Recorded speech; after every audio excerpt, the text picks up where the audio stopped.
Is there a story in you that you're dying to write, but you're intimidated because the setting is in another time period? Or maybe you love researching about historical places and people, and you're toying with the idea of writing a fictional account?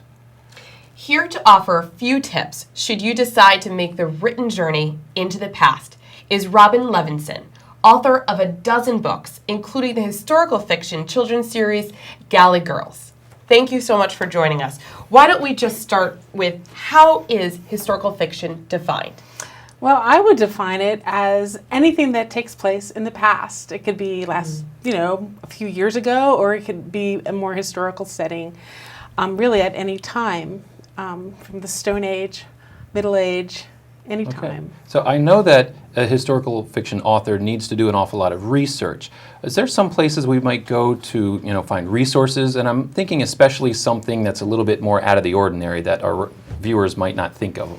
Aside from the internet, yes. Obviously, there's some historical libraries. I love libraries. You can go and get some primary source material there. There's a Revolutionary War library right up in Pennsylvania over the river, not far from here at all. And so that's a great place. And also great resources are librarians, and they love to help you. And you could go to professors, and you can go to historians.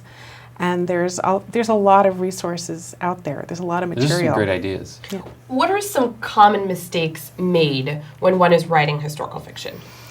Well, I think maybe people don't do enough thorough research, and then they start writing, and they keep getting stuck because they're not working with an outline, and they're making assumptions about things, and then they realize that they don't have enough depth to really, carry forth the story and drive the narrative. So my recommendation would be to do as much research as you can until you feel like your plate is full and it's time to eat. Oh, that's but nice. Knowing that eventually you're going to run out of some ice cream, or you're going to realize, I forgot the ice cream. So you're going to have to do a little bit more research. So, keep yourself open to that. And also, if you want to be loyal to some details from the past. It doesn't, obviously, if it's fiction, but if you want to keep it realistic, it's really good to have somebody else who's an expert and authority in that time period read your manuscript and give you feedback, and then respond to that feedback.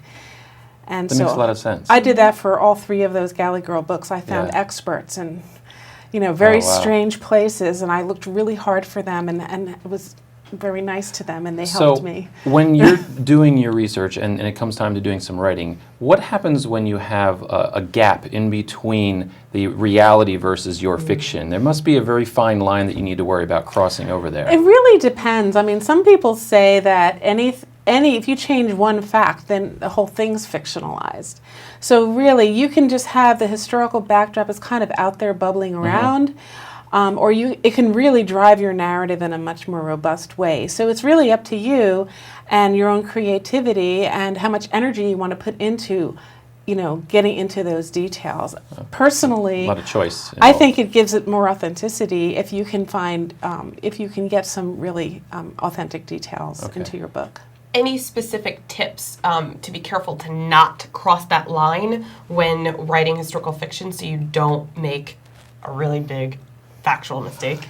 Well, if you're going to write about a real historical character who, say, a political leader, and the narrative is being driven by a particular decision that person made, and you want it to be real and authentic, and maybe the rest of the story is how it's affecting other people, I would definitely try to get my facts straight, and I would, like if it was a president or something like that, or somebody who's really well known. But if someone more obscure, you can get away with a lot of stuff. Oh yeah, of A little course. That makes leeway. sense. Yeah, you have a lot of leeway, and plus well-known. it's being marketed as fiction, so It does have fiction in the fun title with there. it. Yeah. Have fun with it, and I wouldn't feel locked in too tightly by those parameters. Okay. Why are people drawn to it?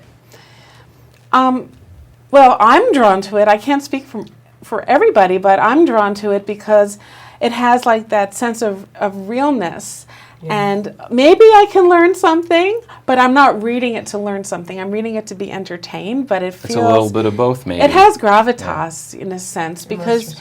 Yeah, and you feel like if you have a really if you have the kind of imagination that really likes to kind of time travel into the past, and it speaks to you. Those are some great answers. Thank you so very much, Robin, Thanks for for coming in and joining us. helping us It was a out. pleasure. Thank you for Appreciate having the me. tips.